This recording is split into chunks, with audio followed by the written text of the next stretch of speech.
हमारे गांव में बड़ी समस्या, इतना बड़ा गांव होते हुए आज एक भी बारात घर नहीं है। आए दिन सूचना आती कि आज ओपनिंग होगा, कल ओपनिंग होगा, सफाई कर्मी आते हैं, सफाई करके चले जाते हैं। पुलिस की उनकी कहनी भी थी, वो जैसे कहती वैसे पुलिस करती थी। अरे दिक्कत है कि लड़का सब ऐसे वैसे हैं, घूम रहे हैं, कोई सुनवाई नहीं। ग्राम पंचायत में विभिन्न पदों के लिए जो आरक्षण सूची थी उसको सरकार ने और शासन ने मिलकर तय कर दी है।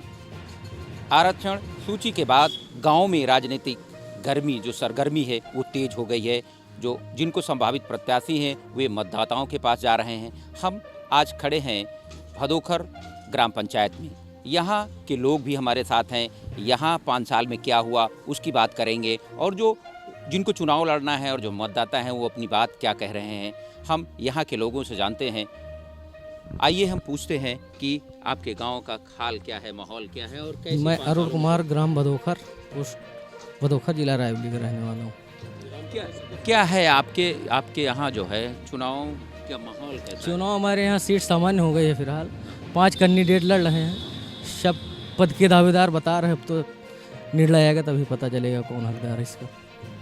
हमको जो जानकारी मिली है कि ये बहुत बड़ी विडंबना है कि ये बन के तैयार हो गया है एक शौचालय।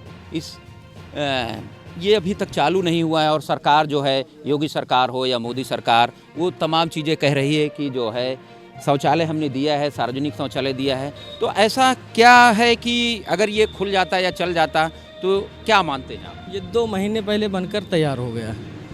आए दिन सूचना आती कि आज ओपनिंग होगा, कल ओपनिंग होगा, सफाई कर्मी आते हैं, सफाई करके चले जाते हैं। सिक्योरिटी आते हैं, खुलवा के चेक करके चले जाते हैं, लेकिन आज तक ये खुल नहीं पाया अभी तक। जब कभी पूछो तो बताते बाद 2-4 दिन में खुल जाएगा। क्या लग रहा है आपको? अब ये उम्मीद नहीं है, दूसरे जो पंचायत चुनाव हो जाएगी, फाइनल जो प्रधान की रिपोर्ट आएगा वही खुलवा पाएंगे, उन्हें प्रत्याशी। भाई साहब, आपका नाम क्या है और जो ये चुनाव आया है, अभी जिनको चुनाव लड़ना है वो आ रहे होंगे आपसे वोट मांगने और सारी चीज़ें। फिलहाल ये जो आपके यहाँ कौन सा ऐसा ताना बाना है, क्या है?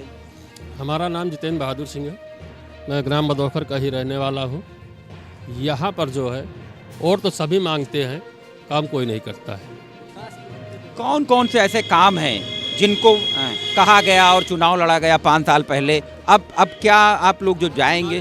5 साल पहले बहुत कुछ कहा गया था कि हम अगर आएंगे तो हम गांव की पानी की समस्या को दूर करेंगे, हम बारात घर बनवाएंगे। हमारे गांव में बड़ी समस्या, इतना बड़ा गांव होते हुए आज एक भी बारात घर नहीं है।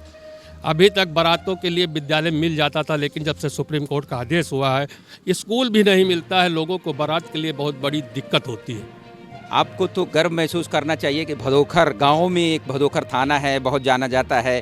तो उसके लिहाज से जो सुविधाएं मिलनी चाहिए थी वो हैं कि नहीं है, और थाने का जो एक सिस्टम होता है कि आप लोग कैसा महसूस करते हैं? गांव का नाम तो रोशन हो रहा है उस तरफ, थाने की तरफ, लेकिन जो यहाँ का विकास, सरकारी योजनाएं, वो अपने हिसाब से कैसे देखते हैं? हमारे गांव में सिर्फ थाना ही, थाने के ही नाम के बाद सिर्फ थाना ही भदोखर में रह गया, जो उसी की वजह से थोड़ा बहुत भदोखर का नाम चल रहा है। इसके अलावा हमारे गांव में कोई भी विकास भी नहीं है। अगर विकास कुछ होता है तो अपने ही लोगों को, वो जो भी बनता है अपने ही लोगों को करता है। जैसे राशन कार्ड हुए या और कोई चीज़ जो अपने ही लोगों को वो करते हैं। बाकी जो उनके विपक्ष में रहते हैं उनका कहीं कोई विकास नहीं होता है, या गांव में कोई विकास नहीं होता। 2 महीने पहले ये शौचालय भी बन के तैयार हुआ है, लेकिन आए दिन लोग आते हैं, जाते हैं, रुकते हैं, यहाँ कार खड़ी करते हैं, लेकिन इसमें ताला बंद रहता है।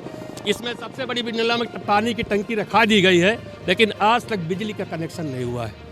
अब बिजली, आप ये तार देख लीजिए, इसको अंडरग्राउंड होना चाहिए, ये आज तक बाहर पड़ा हुआ है। इसको चाहे एक लात मार के कोई भी खेल दे। तो आप लोग यहीं बगल में 5 किलोमीटर दूर शहर है, कलेक्टर बैठते हैं, वहाँ कभी शिकायत की? लोगों ने इसकी शिकायत भी किया, इसकी जांच भी हुई। उसमें कहा गया कि इसकी टाइल्स भी गलत लगी, इसकी जांच चल रही है। इसमें जांच में भी बताया गया कि मंत्री को सस्पेंड किया गया है, लेकिन मंत्री को फिर बहाल बताया गया, पेपर में निकला, लेकिन उसके बाद फिर उसको बहाल कर दिया गया। इसके कोई सुनवाई नहीं हुई। आप भी यहीं गांव में रहते हैं, इसी गांव में? क्या नाम है आपका? फकीरे। क्या करते हैं आप? प्रेस, कपड़े प्रेस। और घर का जुगाड़ ये तो प्रेस से कमा लेते हैं। खेती वगैरह है, कुछ है? कोई नहीं, कुछ नहीं।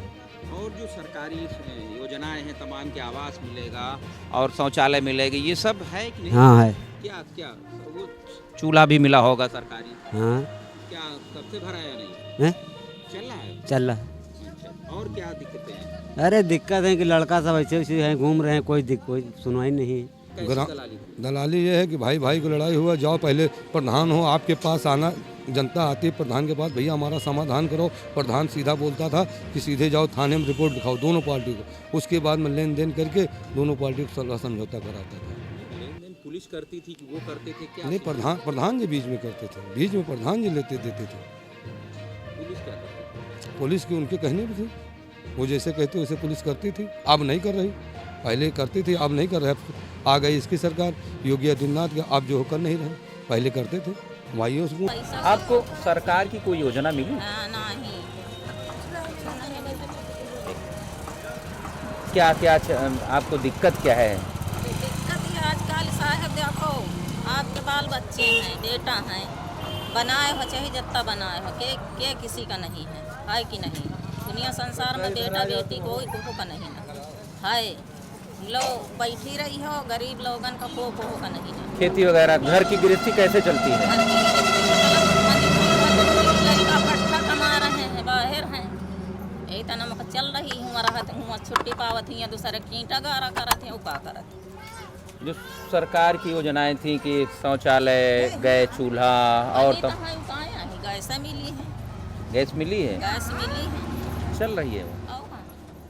तो सरकार से क्या चाहती हैं कि जो चुनाव आता है हमको क्या मिल जाता है? साहब कुछ नहीं मिलत, हम लोगन का बूढ़ बुजुर्ग का चाहिए यंता कि पेंशनी बन जाए, 4 पैसा का अग्गा है। कौन सी पेंशन चाहती है? अरे यहाँ पेंशन आदमी मारा था, पेंशनी नहीं बनती अच्छा, का। अच्छा। तो अब देखे तो मैं चढ़ावत का मैं लड़के का नाम नहीं आ रहा था। नहीं वो प्लास्टर चढ़ा, हाथ सही हुआ कि नहीं? प्लास्टर तो कटा दिन, हाथ नहीं, हड्डी निकली, हाथ नहीं चाहिए। तो वहाँ कहाँ कराया था ये? जिला अस्पताल में। तो वहाँ कोई सुनता नहीं क्या? कोई नहीं सुनता। यार 5-6 दिन से दौड़े हम कहाँ से मजदूरी नहीं, किसी से कहा नहीं यहाँ की जो और तमाम जनप्रतिनिधि अधिकारी हैं उनसे नहीं? अब नहीं जान पाए कहीं तो हम कहाँ जाए? पढ़े लिखे हुए तो हम जाने के नंबर में अधिकारी बैठते हुए नंबर को अधिकारी तो बात कर रही हम, अब बिना जाने कहाँ बात।